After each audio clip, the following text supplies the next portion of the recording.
नमस्कार दोस्तों, मैं श्रवण आप सभी का स्वागत करता हूं अपने YouTube चैनल परीक्षा रात्रि पर। जैसा कि हम सिंधु घाटी सभ्यता को कल जानने का प्रयास किए थे, आज हम उन्हीं को आगे बढ़ाएंगे। आज इसमें हम इनके कालक्रम क्या हैं, इनके उत्पत्ति कैसे हुआ और इनके नामकरण कैसे किया गया, इनको जानने का प्रयास करेंगे। तो आप सभी पहले का यदि वीडियो नहीं देखे तो जाकर के उनको देखिए, ताकि आज आप सभी को बेहतर समझ में आए। तो शुरू करते हैं, आप सभी बने रहिए, कॉपी कलम निकालिए, साथ ही नोट करते रहिए और समझते रहिए। पहला देखते हैं कालक्रम। कालक्रम कालक्रम में हम एक तरफ लिखते हैं विद्वान और एक तरफ तिथि। कौन सा विद्वान क्या कहा? विद्वान और निर्धारित तिथि।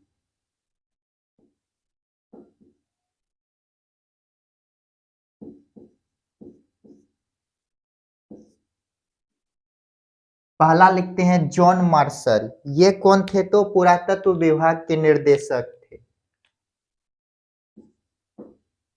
John Marshall. ये जो जॉन मार्शल साहब है, इन्होंने कहा है, एज इनका बताया है 3250 से 2750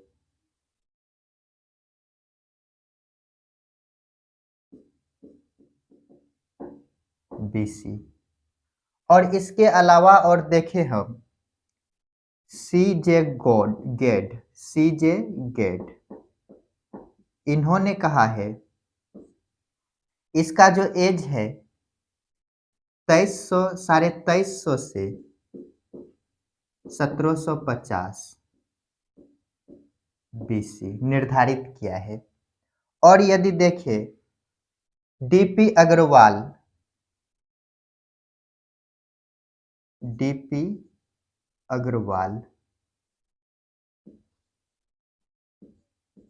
अग्रवाल प्लस रोमिला थापर,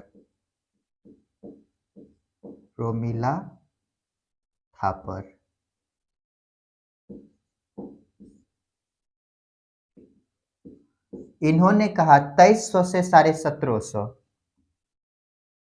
2300 से 1750 BC।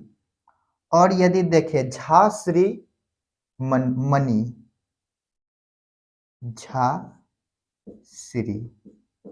मनी, इसके द्वारा कहा गया है 2300 से 2000 BC, 2300 से 2000 BC।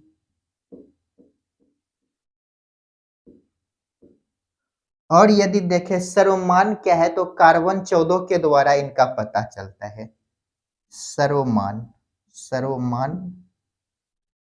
समय, यदि सर्वमान समय देखें तो किसके द्वारा पता चलता है? C14। ये C14 क्या है? कार्बन 14 इसे कहते हैं, कार्बन 14। ये C14 में क्या होता है? यहाँ पे दो चीज लिखते हैं। कार्बन जो होता है इसमें दो तरह के होते परमाणु, C12 और C14। ये जो है कि पृथ्वी पर 90 से 92% है, 90 से 92% है। और ये C14 जो है ये दुर्लभ है, कम मात्रा में है, ये 8 से 10% पृथ्वी पर है। तो इसके द्वारा कैसे निर्धारित करते हैं? तो यदि देखें सजीव जो भी पेड़ पौधे या जीव जंतु है, सजीव में C12 और 14 का अनुपात समान होता है, C12 बराबर C14 होता है। और लेकिन निर्जीव जब हो जाता है, सजीव के बाद यदि कोई वस्तु मर जाते हैं, निर्जीव होता है, निर्जीव में क्या होता है? C14 जो है ये स्थिर रहता है, लेकिन C14 जो है ये घटने लगता है। C14 में कमी आता है, इसमें क्या आता है? कमी। और ये क्या रहता है? स्थिर। तो इसमें जब कमी आता है तो इसी के द्वारा इसका ये जो कालक्रम है इसका पता लगाया जाता है। तो ये जो है कि C14 जो है यहाँ पर लिखते हैं C14, ये जो C14 है लगभग 5730 वर्ष में अपने अपने का आधा हो जाता है। क्या हो जाता है? आधा, आधा हो जाता है। तो देखिए क्या देखे हम? कालक्रम, विद्वान पहला जॉन मार्शल देखे, इन्होंने क्या कहा? 3250 से 2350 बीसी इनका कालक्रम निर्धारित किया। और सीजे गैंड, इन्होंने क्या कहा? 2350 से 1750 बीसी। और यदि देखें डीपी अग्रवाल और रोमिला थापर, इन्होंने कब से कब तक माना है? तो 2300 से 1750 बीसी तक। और झाव श्रीमणि, इन्होंने इन्होंने कहा 2300 से 2000 बीसी। और यदि देखें सर्वमान्य समय क्या है, तो इनका पता कैसे चलता है? तो C14 के द्वारा, कार्बन 14। इस कार्बन 14 में कार्बन जो है इसमें दो तरह के परमाणु C12 और C14। C12 क्या देखे? पृथ्वी पर अधिक मात्रा पर है, 90 से 92%, और C14 8 से 10% है, ये कम मात्रा में है। सजीव में इन दोनों का अनुपात क्या होता है? सेम रहते हैं। लेकिन जैसे ही कोई पदार्थ मरता है, कोई वस्तु की या सजीव की मृत्यु होती है, तो उसमें C12 तो स्थिर रहते हैं, लेकिन C14 में कमी आता है। कितने वर्षों में ये आधा हो जाता है? तो लगभग 5730 वर्षों में ये अपने आप का आधा हो जाता है। इन्हीं में कमी के अनुसार जो है कि किसी भी वस्तु के एज का पता लगाया जाता है। तो जल्दी से इनको नोट कीजिए। तो चलिए इनको मिटाते हैं और थोड़ा समझते हैं।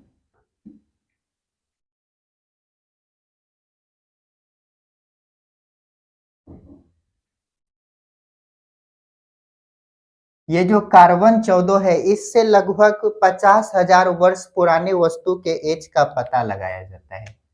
तो लिखते हैं C14 के द्वारा लगभग 50,000 वर्ष पुराने वस्तु का उम्र ज्ञात किया जाता है, ज्ञात किया जाता है। और यदि बोले पृथ्वी या चट्टान का एज कैसे ज्ञात करते हैं, तो यूरेनियम डेटिंग के द्वारा। पृथ्वी या चट्टान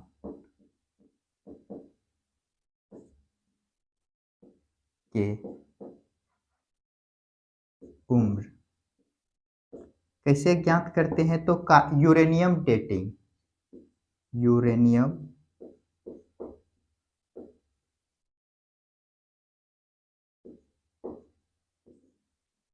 डेटिंग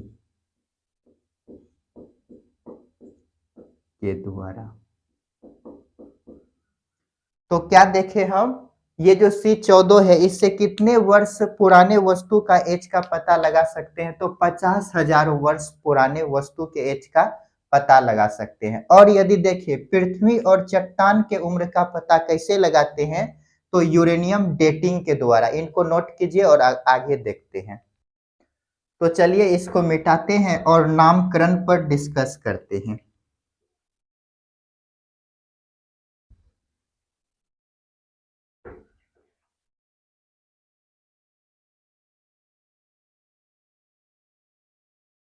नामकरण, देश लिखिएगा, हेडिंग नामकरण।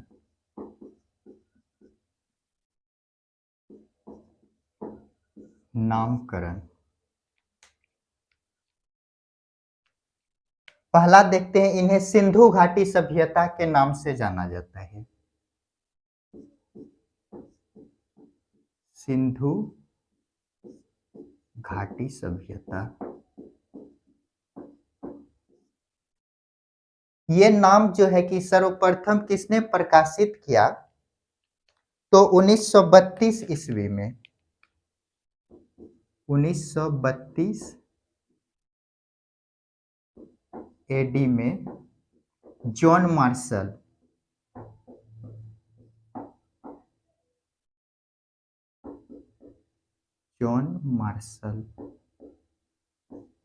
इन्होंने एक साप्ताहिक पत्रिका था,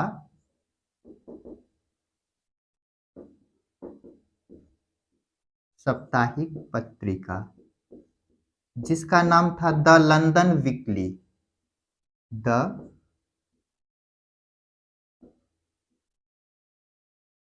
लंदन वीकली। वीकली में इन्होंने जो है कि सिंधु घाटी सभ्यता के नाम को प्रकाशित किया, में नाम प्रकाशित किया।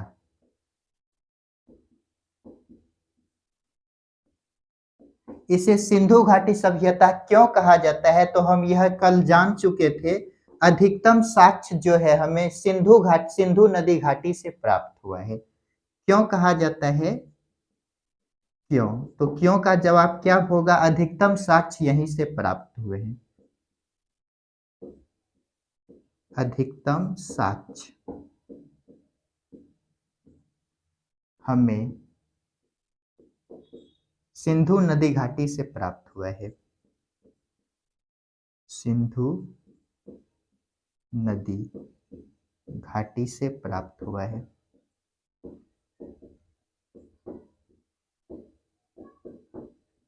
इसलिए इसे सिंधु घाटी सभ्यता कहते हैं। और यदि इनके नामों को देखें तो इसे हड़प्पा सभ्यता कहा जाता है।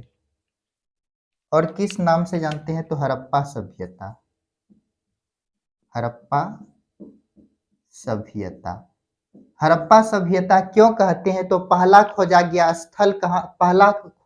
स्थल कहाँ है, तो हड़प्पा में है।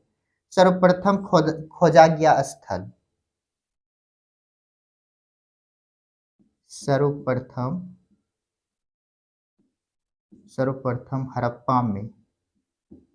हड़प्पा में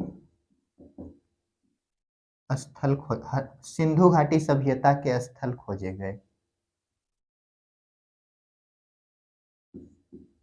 सिंधु घाटी सभ्यता के स्थल खोजे गए।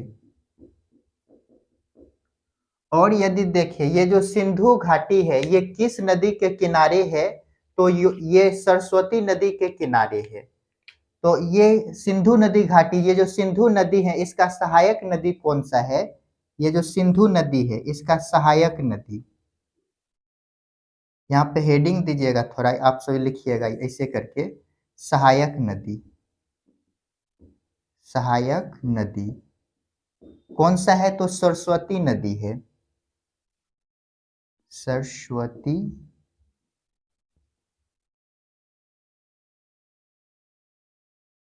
नदी, ये सहायक नदी सरस्वती नदी होने के कारण इसे सरस्वती घाटी सभ्यता भी कहते हैं। इसे क्या कहा जाता है, सरस्वती घाटी सभ्यता।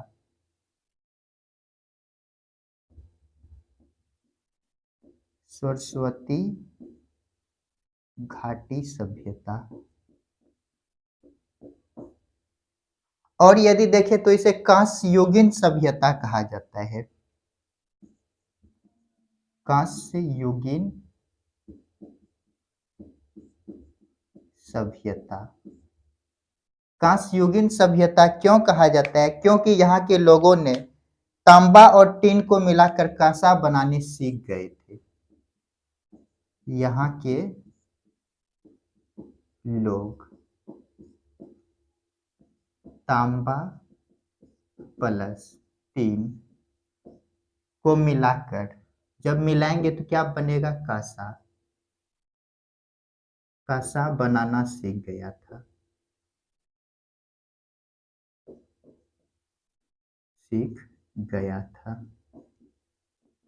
इसे प्रथम नगरीकृत सभ्यता भी कहा जाता है। प्रथम नगरीकृत सभ्यता कहा जाता है।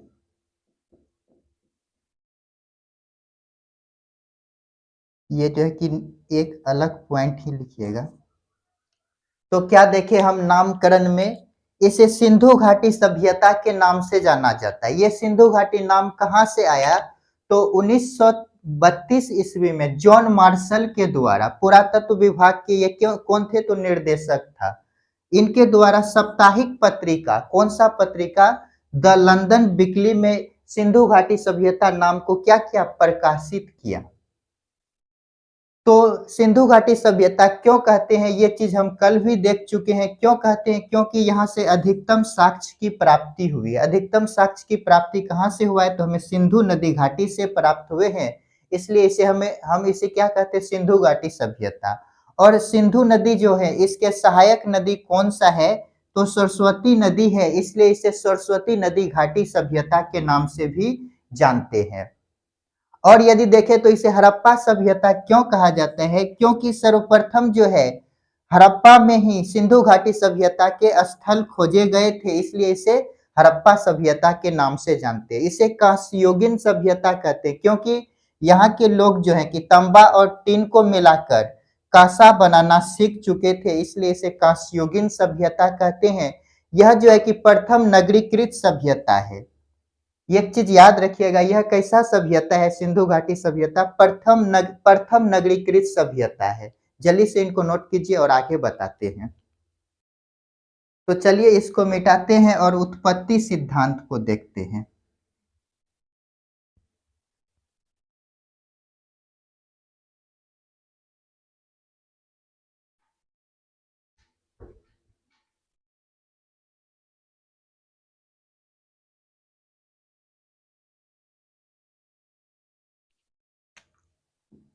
उत्पत्ति सिद्धांत।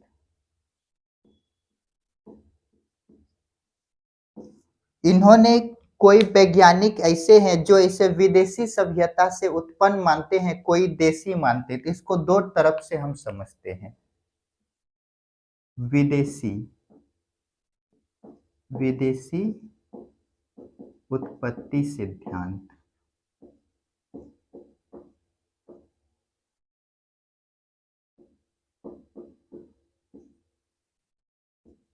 इसे कहा जाता है मेसोपोटामिया।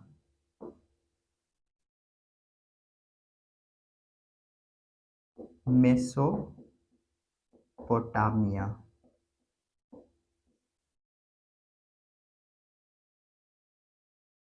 कुछ वैज्ञानिक ऐसे हैं जो कहा है कि ये जो है कि मेसोपोटामिया की सभ्यता से ही सिंधु घाटी सभ्यता का निर्माण हुआ है। ऐसे कौन है? तो गार्डन चाइल्ड है। Garden garden child.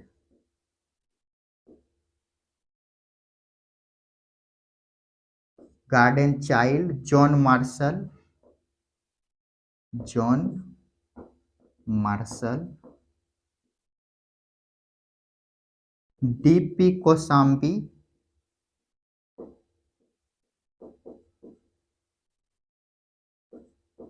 HD Sankalia, HD Sankalia. और यदि देशी उत्पत्ति के सिद्धांत को देखिए, देशी उत्पत्ति का सिद्धांत,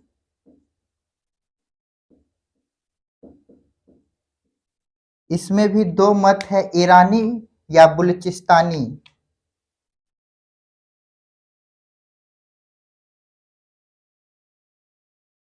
ईरानी या बलूचिस्तानी।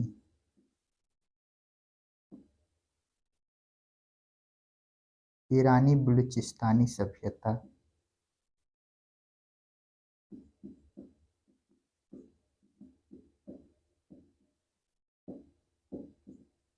इसमें कौन है? तो फेयर सर्विस, फेयर सर्विस। और रोमिला थापर। रोमिला थापर।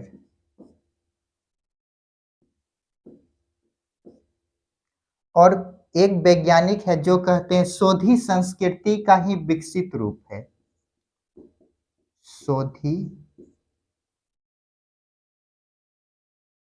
संस्कृति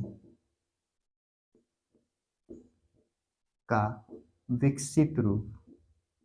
विकसित रूप ऐसे कौन है? तो Amalanand Ghosh, DP Agrawal. Amalanand Ghosh plus DP Agrawal. DP Agrawal. ये जो अमलानंद घोष है इसके द्वारा 1953 में शोधी संस्कृति की खोज की गई। एडी में शोधी संस्कृति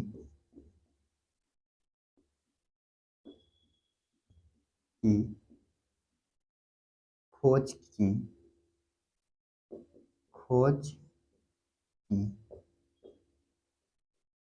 या क्या लिखिए।